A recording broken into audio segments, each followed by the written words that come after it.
여러분, 죄에 대해서 어떻게 생각하십니까? 죄는요, 보니까 각각의 무게가 있는 것으로 여겨집니다. 여러분, 어떤 사람이 도둑질을 했다, 또 어떤 사람은 살인죄를 범했다 싶으면 누가 더 무거운 죄입니까? 그건 뭐 물어보나 마나 분명히 도둑질보다도 살인하는 죄가 더 큰 죄라고 여러분들 대답하실 거예요. 판사도 이 절도죄보다도 이 살인죄를 더 무겁게 형량을 매기는 것을 보면은 분명히 죄는 무게가 있는 것이 확실합니다. 근데 여러분, 도둑질하지도 않았습니다. 그리고 살인도 하지 않았어요. 그러면 그 사람은 죄인입니까? 아닙니까? 여러분 어떻게 생각하세요? 죄인입니다. 죄인이에요. 맞습니다. 성경은 이 세상에서, 아니 모든 인류 가운데 죄인이 아닌 사람이 한 사람도 없다고 그렇게 말씀합니다. 특별히 로마서 3장 10절 말씀에 따르면 기록된 바 의인은 없나니 하나도 없으며, 그러니까 죄 없는 사람 한 사람도 없다는 거예요. 모든 사람들이 다 죄를 범해서 하나님의 영광에 이르지 못하였다라고 성경은 우리에게 말씀해 주고 계십니다. 여러분, 그렇다면 하나님을 믿는 사람은 어떨까요? 하나님을 믿는 사람은 죄인입니까? 의인입니까? 죄인입니다. 맞습니다. 죄인이에요. 그러나 예수 그리스도를 믿게 되면 예수 그리스도의 거룩한 십자가의 보혈로 우리의 모든 죄를 다 용서하셨기 때문에 우리는 죄인이지만 그 예수님의 보혈을 덧입어서 우리는 의롭다고 칭함을 받는 의인이 되는 것입니다. 믿으시면 아멘. 아멘이에요. 맞습니다. 예수님의 보혈로만 우리는 의롭다움을 칭함을 받는 의인이 되는 것입니다. 근데요, 여러분, 이러한 예수님을 믿지 않으면서도 의롭다고 의인이라고 주장하는 사람들이 있었어요. 누구인가요? 오늘 본문에 등장하는 서기관들과 바리새인들입니다. 이들은 도둑질을 하지도 않았어요. 살인하지도 않았습니다. 그런데 이 사람들은 신약 성경에서 정말 무거운 죄인이라고 예수님 앞에 그렇게 책망을 듣고 또 책망을 듣는 것을 보게 됩니다. 죄인 중에서도 신약 성경에 따르면 가장 무거운 죄를 짓는 그러한 죄인이라고 그렇게 주님께 책망을 받고 경고를 받는데, 이들의 죄는 뭐냐면요, 자기를 의롭다고 하는 거예요. 그리고 다른 사람들은 다 죄인이라고 정죄하는 그런 사람들입니다. 예수님께서 이러한 바리새인들과 서기관들을 향하여 무섭게 책망하셨습니다. 특별히 우리가 계속해서 마태복음 23장을 우리가 상고해 나가고 있는데, 주님께서는 화 있을진저 무려 7번씩이나 그렇게 그 서기관들과 바리새인들을 향하여 강하게 책망하시고 그들의 결론을 이렇게 내리시고 계십니다. 우리가 앞으로 살펴볼 말씀이지만은요, 마태복음 23장 33절에서 주님께서 어떻게 말씀하시는지 아세요? 뱀들아, 독사의 새끼들아, 너희가 어떻게 지옥의 판결을 피하겠느냐, 이렇게 말씀하심으로 말미암아서 결코 이들은 지옥에서 벗어날 수 없는 죄인이다, 그렇게 주님께서 말씀하고 계십니다. 여러분, 사탄이 제일 좋아하는 게 뭔지 아세요? 여러분, 외식입니다. 왜냐하면 이 외식이라는 것은 천국 가는 길을 막는 사탄의 마지막 전략이기 때문에 이 외식은 정말 사탄이 가장 숨겨놓은 비장의 무기라고 할 수가 있는 것입니다. 여러분, 사탄은요, 우리가 기도하는 것, 성경 읽는 것, 교회 가서 하나님을 예배하는 것, 봉사하는 것을 다 싫어합니다. 근데 우리는 어떻습니까? 교회에 와서 예배하기도 하고 우리가 성경 읽기도 하고 큐티하면서 하나님을 예배하는 건 너무너무 좋아해요. 그렇게 회방해도 우리가 그렇게 하나님 앞에 예배하고 기도하고 말씀 읽고 찬송하고 봉사하는 걸 참 좋아하다 보니까 사탄이 싫어하는 일만 골라서 하는 우리에게 마지막으로 내민 카드가 바로 이 외식입니다. 사탄이 어떻게 우리를 외식하게 하는지 아세요? 기도를 외식하게 만듭니다. 그리고 성경을 외식으로 읽게 만들고요, 교회에 오는 것도 외식으로 오게 만들고 봉사도 외식으로 하게 합니다. 남들은 엄두조차 내지 못하는 구제와 금식과 예배와 경건을 외식으로 할 수 있도록, 외식하게 하도록 그렇게 꾸미고 뒤에서 역사하고 그렇게 조종한단 말이에요. 그렇게 사단의 조종을 받는 대표적인 사람들이 바로 바리새인들과 서기관들이라고 할 수가 있겠습니다. 이 외식하는 자는요, 겉으로 보기에는 정말 정말 멋져 보여요. 멀쩡해 보여요. 신령해 보이고 경건해 보입니다. 하지만 외식이 문제인 것은 뭐냐면요, 예수 그리스도의 옷을 입고서 사탄의 일을 하기 때문에 이 외식이 큰 문제가 되는 거예요. 이것이 바로 사탄이 마지막으로 이렇게 내미는 그런 비장의 무기라고 할 수가 있겠습니다. 여러분, 우리는 그럼 과연 외식에서 우리는 뭔 사람들일까요? 그렇지 않다고 봐요. 우리의 가장 큰 문제는 무엇이 되기보다는 어떻게 보이기를 더 힘쓴다는 데 문제가 있습니다. 또 행복하기보다는 행복하게 보이는 데에 더 치장하기를 원하고, 선하게 되기보다는 선하게 보이기를 더 원하는데 우리들의 문제가 있다고 보여져. 이게 외식이죠. 외형과 형식을 중요하는 우리들의 어떤 이 땅을 살아가는 저와 여러분들의 어떤 문화적 형식과 잘 맞아 떨어지는 것이 바로 외식이라고 할 수가 있겠습니다. 이로 말미암아 한국교회는 외식하는 그런 교인들이, 신도들이 점점점 늘어가고 있는 것이 문제라고 할 수가 있겠어요. 그런데요, 분명한 것은 이 외식은 누룩과도 같습니다. 가루 섬 안에 누룩이 들어가면 조금만 있어도 그 가루를 다 부풀게 만들어가지고 부패하게 만들잖아요. 이런 것처럼 외식은 우리의 영혼을 타락하게 만들고 부풀게 만들고 부패하게 만드는 영적인 독소라고 할 수가 있을 것입니다. 베드로전서 2장 말씀에 보면 말세에 점점점 등장하는 것들이 있어요. 모든 악독이 등장합니다. 모든 기만이 등장하고요, 시기와 비방과 함께 꼭 이 외식이 등장한다라고 베드로 사도는 베드로의 편지를 받는 그런 교인들에게 경고하고 있습니다. 그러므로 믿음의 백성들은 어떻게 해야 되겠습니까? 이 사단의 마지막 비밀 무기라고 하는 이 외식을 철저하게 배격하고 우리는 하나님 앞에 순결하고 순전한 그런 모습을 보여야 되는 것입니다. 저와 여러분은 오늘 그래서 외식을 깊이 묵상할 것입니다.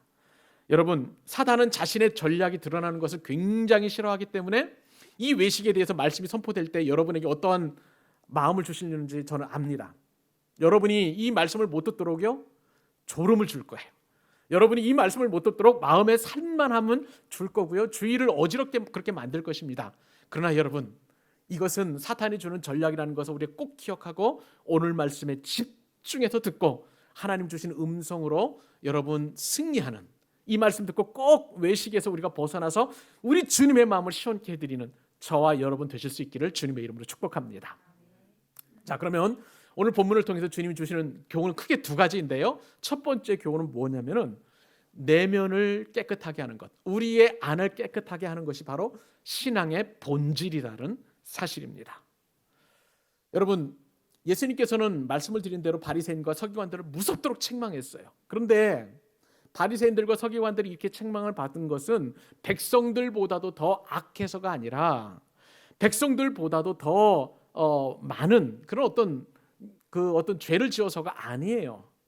그것은 지도자로서 그들이 뭐 종교적인 지도자요, 또 뭐 영적인 지도자로 이렇게 추앙받기를 원하는 그런 지도자라고 자칭 그렇게 이야기하면서도 그들은 외식으로 가득 차 있었기 때문에 다른 사람들을 진리에 이르지 못하도록 가로막는 역할을 하기 때문에 주님께서는 지금 바리새인들과 서기관들에게 강력한 경고를 하고 계시는 것을 보게 됩니다.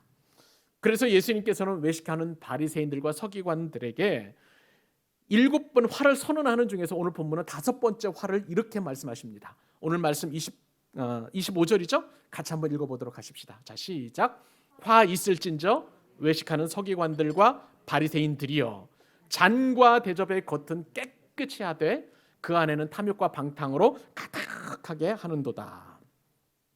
예수님은요, 바리새인과 서기관들이 외적인 청결에만 관심을 갖고 내면의 청결에 대해서는 무시하는 것에 대하여 오늘 본문에서 외식하는 자들이여 하면서 강력하게 책망하고 계십니다. 저들은요, 입으로 들어가는 음료나 아니면 음식을 먹는 이 잔과 대접의 겉은 굉장히 깨끗하게 하지만 그 안에 보니까 아주 더러운 것들을 가득하다는 거예요. 방탕이 있다는 거예요. 그리고 탐욕이 가득 차 있다고 주님께서는 그렇게 저들의 내면을 실상을 고발하고 계십니다. 바리새인들은 이 잔과 대접을 어디에 썼냐면요, 특별히 정결 예식에 썼어요. 정결 예식이 여러분 뭡니까? 쉽게 말하면 예배예요. 예수님 당시에도 이제 제사가 드려졌기 때문에 바리새인들은 하나님 앞에 드리는 이 제사에 그들의 이제 그 잔과 대접의 겉은 깨끗하게 닦았단 말입니다. 그런데 그 안에는 아주 더러운 배설물들로 가득 찼다는 거예요. 여러분, 그 이 하나님 앞에 드리는 그러한 이제 제물이다 보니까 정말 정결하게 그들이 할 수 있는 방법 최선으로 깨끗하게 해야 되지 않겠습니까?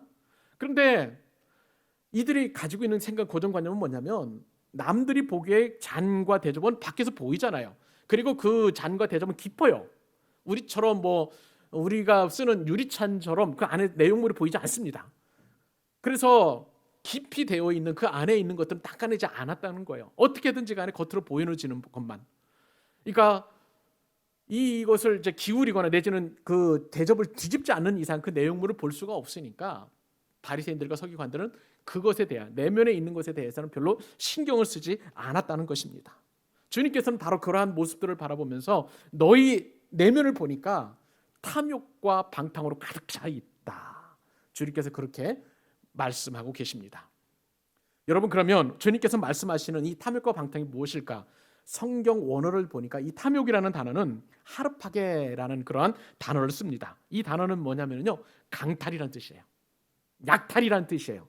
그리고 강도질이라는 뜻도 가지고 있고 도둑질이라는 뜻도 가지고 있습니다. 자, 바리새인들의 내면 가운데 이러한 탐욕이 가득 찼다는 것은 뭐냐면요, 어떻게 해서든지 간에 내 욕심을 채우기 위해서 다른 사람들 것을 가져다가 내 욕심을 채울 수 있을까? 내 욕망을 채울 수 있을까? 그러한 생각으로 그들의 내면에 가득 찼다는 거예요. 탐욕이 무서운 이유가 있습니다. 왜냐하면 그 탐욕을 채우기까지 다른 사람들의 것을 빼앗아야 되니까 그 빼앗김을 받는 사람들은 상대적으로 약자 아니겠어요? 그 약한 사람들을 고통스럽게 하고 그리고 순전한 사람들을 속이기 때문에 이 탐욕이라는 것이, 한 사람의 탐욕이 얼마나 많은 사람들을 아프게 하고 힘들게 하고 고통스럽게 하는지 모릅니다. 근데 바리새인들의 서기관들의 마음에는 이 탐욕으로 가득 차 있다는 거예요. 또 방탕이라는 건 뭘까요? 이 방탕이라는 것은 헬라어로 아크라토스라는 그런 단어를 쓰는데, 이 방탕은 한마디로 말하면 자기 탐닉입니다. 자기 즐거움을 찾는 것, 자기 즐거움을 찾기 위해서 계속 찾아내는 것, 노력하는 것, 이것이 바로 자기 탐닉인데, 근데 이 자기 탐닉을 하게 되면 무절제하게 돼요. 그리고 자제력을 잃어버리게 됩니다. 자기 탐욕의 가장 여러 가지 증상 가운데 하나가 술이잖아요. 그리고 도박이잖아요. 어떤 중독이잖아요. 또 마약입니다. 이런 것들이 다 자기 탐닉에 속하는 그러한 아크라토스 방탕이라고 할 수가 있는 거예요. 그런데요, 이 주님께서 바리새인들의 방탕이 계속되고 있다, 방탕을 지적하신 것은 이 바리새인들이나 서기관들의 이 방탕은 한 번이 아니라는 얘기예요. 이미 체질화되어 있고 습관화되어 있기 때문에 도저히 이 방탕을 제어하거나 없애버릴 수 있는 그런 장치가 없다는 거예요. 그렇기 때문에 예수님께서는 저들의 내면 가운데 방탕이 가득한 것을 경고하시고 책망하시고 저주하신 것을 보게 됩니다. 이 말씀이 좀 와닿지 않더라고요. 제가 개인적으로 묵상할 때. 그래서 어떻게 하면 성도님들이 이 탐욕과 방탕을 좀 더 잘 이해할 수 있을까, 여러 자료를 찾다 보니까 어느 목사님의 글이 딱 들어왔어요. 그래서 여러분들에게 이 목사님의 글을 인용해서 잠시 소개해드리면 이게 바로 탐욕과 방탕이구나, 여러분 잘 이해하실 수 있으리라고 생각이 됩니다.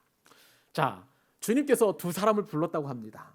그리고 항아리를 준비해 오라고 그렇게 그 글에 이제 인용이 되어서 그 글에 이제 이렇게 쓰여 있습니다. 항아리를 준비해 오라고 그렇게 말씀하셨답니다. 그리고 그 항아리에 주님의 창고에서 막 필요한 모든 것들을 다 넣을 수 있도록 그러한 축복을 주셨다는 거예요. 저는 주님께서 우리 교회에도 그런 축복을 주실 수 있기를 바랍니다.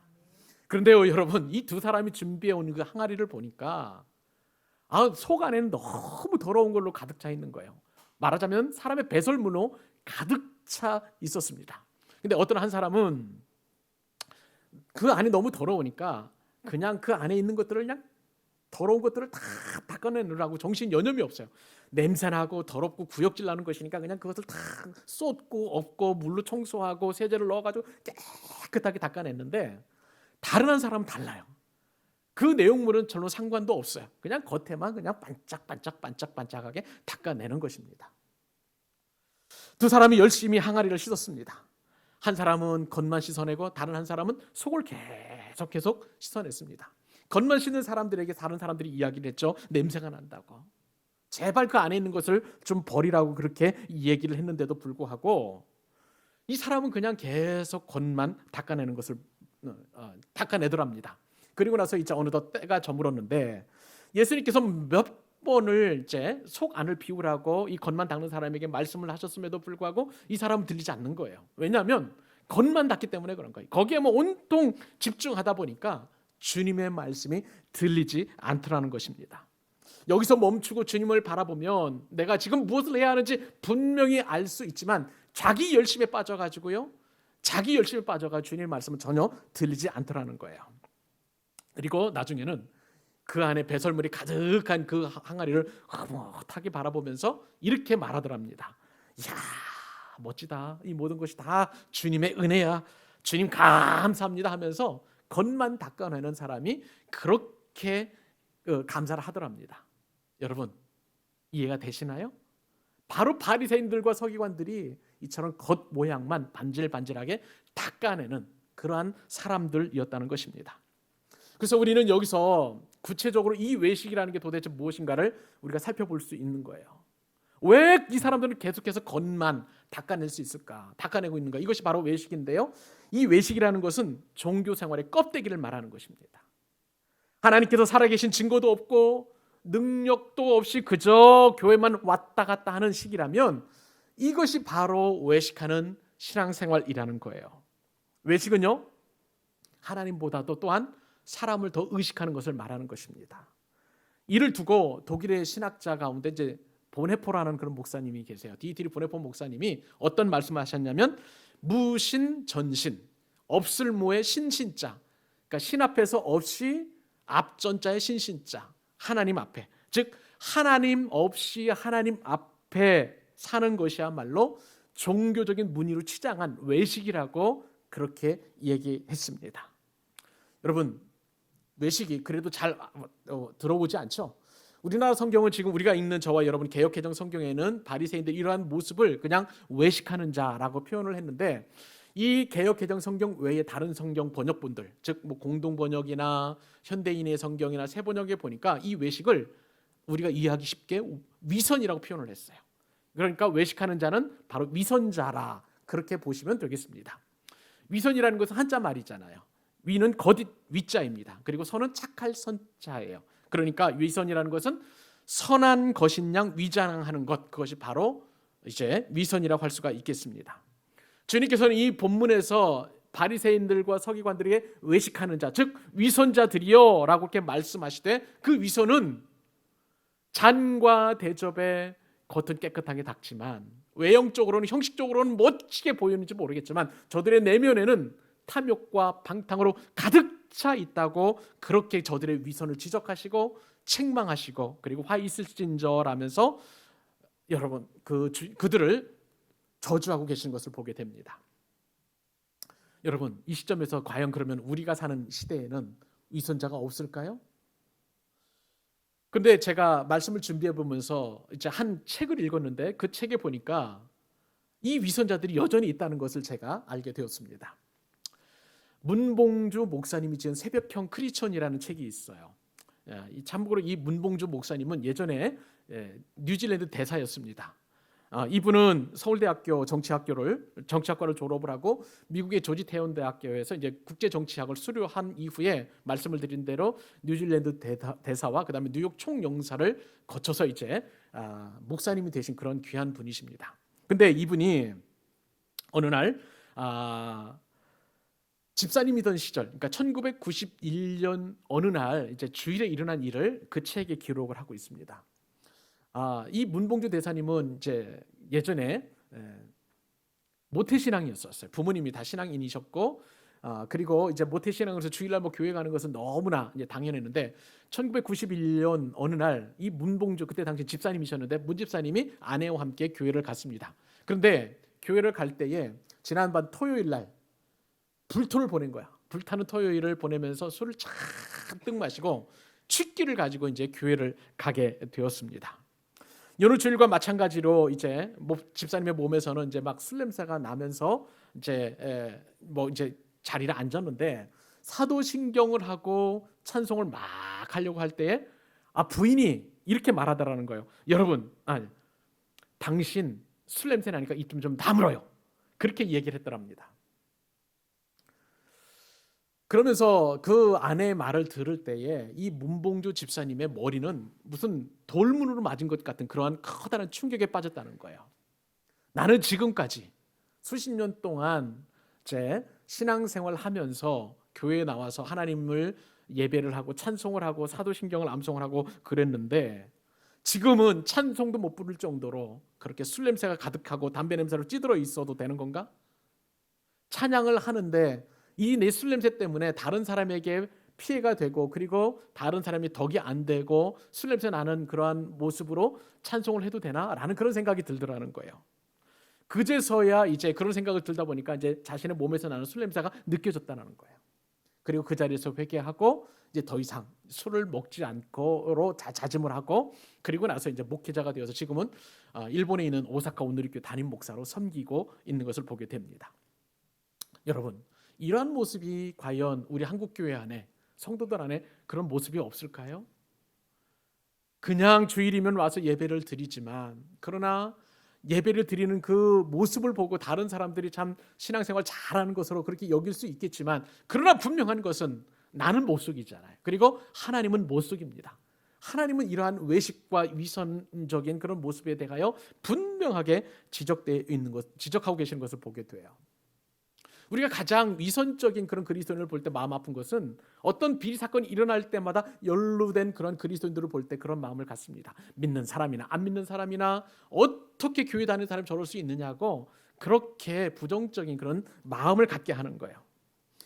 곰곰이 생각을 해보았습니다. 그 비리에 연루된 그리스도인들도 다 사도신경으로 신앙 고백을 하는 사람들일 거예요.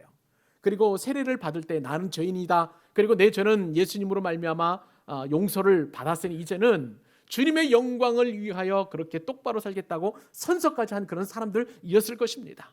여전히 그들은 예수님의 이름으로 기도해서 응답받는다고 그렇게 소망을 가지고 있었던 그런 사람들인데 그런데 그들은 내면에 탐욕이 여전히 가득 차 있고 방탕으로 가득 차 있기 때문에 그 마음이 비워지지 않고 비류에 연루되었을 때에 주님의 마음이 얼마나 아프셨을까, 주님의 영광이 얼마나 땅에 떨어졌을까를 생각을 해보면 이러한 위선과 그리고 외식적인 그리스도인들이 여전히 우리가 사는 이 땅에도 많이 있다는 것, 이것은 비단 2000년 전에 주님 앞에 책망을 받았던 바리새인들과 서기관들의 모습이 아니라 바로 오늘날 저와 여러분들의 모습일 수 있다는 것을 말씀을 통해서 깨닫게 되는 거예요. 여러분, 무서운 점이 있습니다. 아까 말씀을 드린 것처럼 바리새인들은요, 주님이 책망하신 가장 무거운 죄의 형량을 받은 사람들이에요. 지옥에서 건짐을 받지 못한 거예요. 우리 역시도 그럴 수 있다는 거예요. 외식하고 또 여전히 우리들 내면을 청결하지 않으면 저 버림받은 바리새인들과 서기관들처럼 우리도 여전히 그렇게 주님 앞에 버림을 받을 수 있다는 사실을 명심해야 될 줄로 믿습니다. 바울 사도는요, 디모데에게 이렇게 권면했습니다. 바울이 믿음의 아들 디모데에게 주신 권면의 말씀이 바로 나에게 주시는 말씀일 수 있음을 깨닫고요, 우리 같이 내면을 더 청결하게 해서 주님께 마음껏 쓰임받고 주님께 영광을 올려드리는 마음에서 오늘 우리 같이 디모데후서 2장 21절을 함께 읽도록 하겠습니다. 같이 한번 읽어볼까요? 자, 시작. 그러므로 누구든지, 성경 본문 띄워주세요. 그러므로 누구든지 이런 것에서 자기를 깨끗하게 하면 귀히 쓰는 그릇이 되어 거룩하고 주인의 쓰심에 합당하며 모든 선한 일에 준비함이 되리라. 아멘. 제가 다시 한번 읽어드릴게요. 그러므로 누구든지 이런 것에서 자기를 깨끗하게 하면 귀히 쓰는 그릇이 되어 거룩하고 주인의 쓰심에 합당하며 모든 선한 일에 준비함이 되리라. 이 모든 축복을 받는 저와 여러분 되실 수 있기를 바랍니다. 오늘 주님께서 이 본문을 통해서 주시는 한 가지 교훈 한 가지 더 살펴보도록 하겠습니다. 먼저 나부터 안을 깨끗하게 해야 된다는 사실입니다. 누구부터요? 나부터. 먼저 해야 할 일이 있는데 그것은 나부터 안을 깨끗이 해야 된다는 사실이에요. 여러분, 교회를 열심히 다녀도 눈먼 사람들이 참 많습니다. 오늘 본문에 보면 바리새인들과 서기관들에게 눈먼 바리새인들이라고 말씀하셨어요. 눈먼 사람들이라고 주님께서 말씀하셨어요. 교회 다녀도 눈먼 사람들이 있을 수 있다는 거예요. 왜 눈먼 사람들이 될까요? 주님이 보라고 하는 데를 보지 못하기 때문에 눈먼 사람이라고 주님은 말씀하시는 것입니다. 드러나지 않은 내면을 깨끗이 해야 하는데 그 내면에는 탐욕과 그리고 방탕으로 가득하다 보니까 겉만 깨끗이 하는 위선적인 외식할 수밖에 없는 사람들입니다. 말씀을 들어도 자기의 더러운 모습을 보지 못하고 남 보고 더럽다고 하는 그런 사람들이 바로 서기관들이고 외식하는 사람들 아니겠습니까? 이런 자들에게 예수님께서 먼저 해야 할 일이 있다고 말씀하십니다. 오늘 본문 말씀이지만 같이 한번 또 읽습니다. 26절 말씀입니다. 자, 시작. 눈먼 바리새인이여.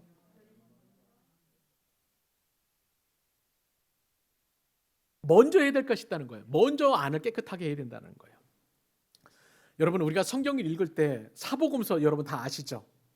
마태복음, 마가복음, 누가복음, 요한복음입니다. 그러나 이 사복음서에는 기록되지 않은 성경 66권에 들지 않는 복음서 하나 있다고 저는 생각이 되는데 그게 뭐냐면은 내가복음이에요. 내가복음. 내가 읽어야 되는 복음서라는 거예요. 문제는 항상 요 나입니다. 그죠? 네가 아니라 나예요. 요 나인데도 불구하고 우리는 항상 남 탓을 하고 환경 탓을 하고 그리고 또한 여건이나 상황 탓을 하는 것을 보게 됩니다. 환경을 탓하고 그다음에 남의 탓을 하고 부모님 탓을 하고 내게 돈 없는 환경 이런 상황들을 계속 탓을 하는 것을 보게 되는 거예요.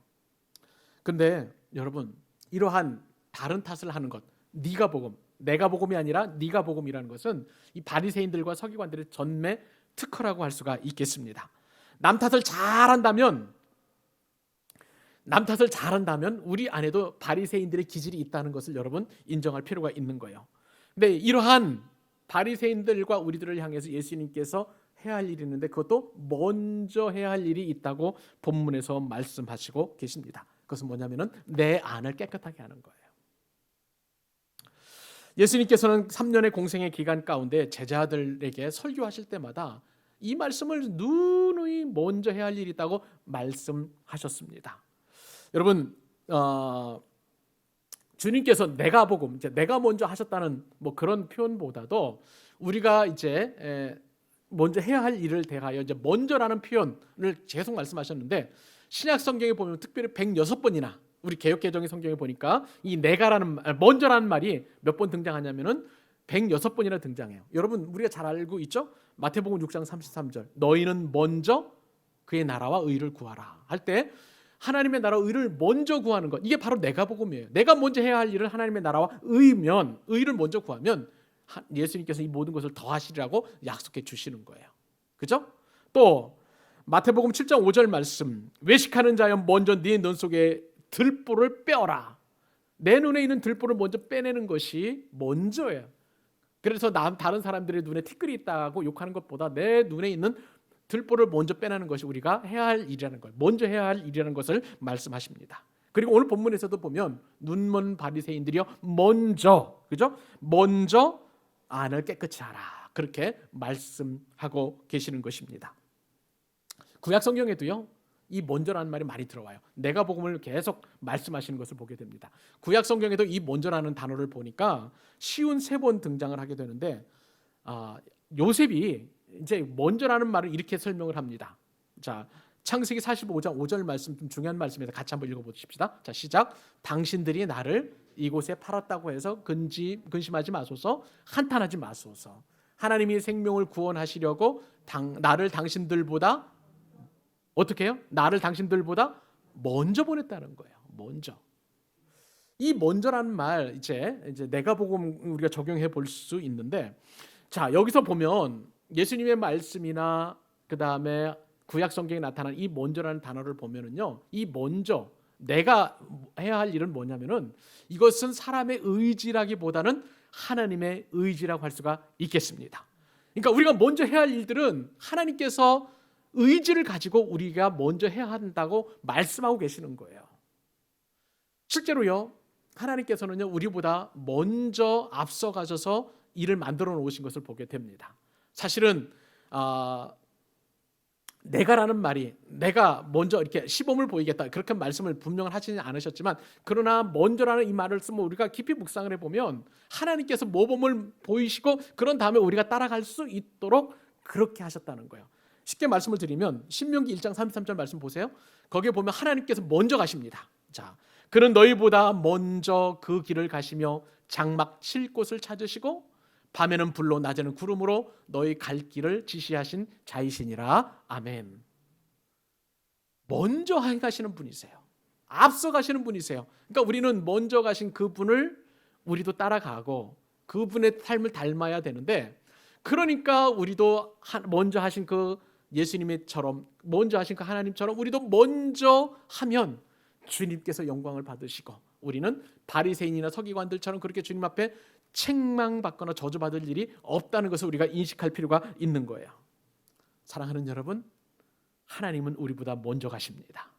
하나님 우리보다 먼저 행하십니다. 그리고 우리로 하여금 그 먼저 행하신 그 하나님과 예수님을 바라보며 나아가면 우리에게 복이요 행복이요 은혜가 됨을 우리에게 누누이 말씀해 주고 계시는 거예요. 그러므로 우리는 남의 탓을 할 필요가 없는 것이죠.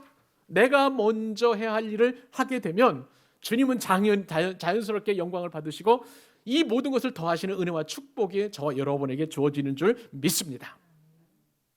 우리 교회 비전 있잖아요. 핵심가치 있잖아요. 예수님 안에서 모든 것을 살리는 거예요. 이 사역을 위해서라면 우리가 먼저 해야 할 일이 있는 것입니다. 우리가 먼저 해야 될 일, 오늘 본문 가운데 우리가 적용해 보면 뭘까요? 나의 내면을 청결하게 하는 거예요.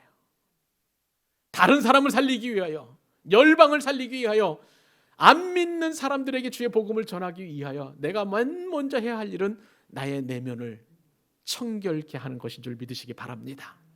방탕과 탐심으로 가득 차 있는 우리들의 내면을 청결하게 하면 우리들의 마음에서 부패한 썩은 내가 아니라 예수님의 향기가 드러납니다. 그리고 진정한 복음이 그 향기를 통해서 전해지게 되는 줄 믿습니다. 우리가 주님의 뜻대로 온전히 쓰지 못함, 그런 비결은 우리의 외적 능력이 없어서가 아니에요. 은사가 부족해서도 아닙니다. 우리가 내면을 청결하게 하지 못할 때에 주님은 우리를 쓰실 수 없는 거예요. 그러므로 우리가 구해야 할 것은 뭡니까? 먼저 나의 내면을 정결케 하여 주옵소서. 나의 내면이 깨끗하게 되게 하여 주옵소서. 나의 내면을 통하여 예수 그리스도를 바라볼 수 있는 은혜를 먼저 주옵소서. 그렇게 구하는 저와 여러분 되실 수 있기를 바랍니다. 빛의 자녀답게 내적인 거룩을 사모하고 말씀을 붙들고 주님 앞에 나아가게 되면 우리는 하나님께서 우리에게 주신 이 놀라운 비전, 살리는 사역을 넉넉히 감당하게 되는 것입니다. 여러분, 저와 여러분이 이 땅에 존재하는 이유가 무엇일까요? 우리의 내면을 청결한 이후에 이제는 살리는 그런 사역을 하게 될 텐데, 오늘 우리가 하루를 더 살아가는 것은요, 우리가 높은 권세를 갖게 하기 위함이 아닌 거예요. 낮은 곳에 시선을 두고 누군가의 기도 응답이 되도록 그렇게 하나님께서 저와 여러분에게 하루를 더 허락해 주신 것입니다. 우리에게 하루를 더 주신 이유는 나에게 더 나은 명예를 추구하도록, 그렇게 해서 그 일을 위해서 하나님께서 우리에게 하루를 더 살게 하신 것이 아니에요. 가난한 곳을 찾으라는 거예요. 후미진 곳을 찾아서 예수 그리스도의 복음을 전하라고, 예수님의 사랑을 전하라고 그렇게 우리에게 하루를 더 살게 하신 줄로 믿습니다. 오늘 우리에게 생명을 연장시켜 주신 이유가 무엇일까요? 우리가 더 많은 물질의 축복을 누리면서 그 물질의 축복을 가지고 기뻐하라고 우리를 하루를 더 살게 하는 것이 아니라 주님의 마음을 닮아서 가난하고 어렵고 힘든 이웃들을 돌보고 사랑하고 섬기라고 그렇게 하루를 더 살게 하신 줄로 믿습니다. 여러분, 그러면 우리가 하루를 살아야 될 이유가 분명하지 않겠습니까? 무언가 부족한 것을 더 채우려는 것이 아니라 수고하고 또 슬픔 뿐인 자들에게 예수 그리스도의 생명의 복음을 전해서 저들로 하여금 기쁨을 누리도록 영원한 생명을 꿈꿀 수 있도록 그렇게 해서 주님께서 저와 여러분에게 하루의 생명을 더 주신 줄로 믿습니다. 여러분, 오늘 말씀이 우리에게는 반면교사입니다. 바리새인들과 서기관들은 이렇게 예수님이 강조했음에도 불구하고 걷는 번들을 하는 일에 그들은 전심을 쏟았고, 그것이 자신의 기쁨이었고 하나님께 영광을 올린다고 그렇게 착각하면서 살았습니다. 그러나 그들은 영원한 생명을 약속받지 못합니다. 주님을 슬프게 하는 것이고 주님의 마음을 아프게 하는 일이기 때문에 그렇습니다. 오늘 말씀 가운데 우리는 분명하게 적용해야 합니다. 위선을 버려야 합니다. 외식을 버려야 합니다. 우리의 내면을 깨끗하게 해서 주님만 바라보고, 그리고 우리에게 하루를 더 살게 하신 그 이유를 충분하게 묵상하며 주님께서 기뻐하시는 일을 위하여 마음껏 쓰임받는 저와 여러분 되실 수 있기를 주님의 이름으로 축복합니다. 기도하겠습니다.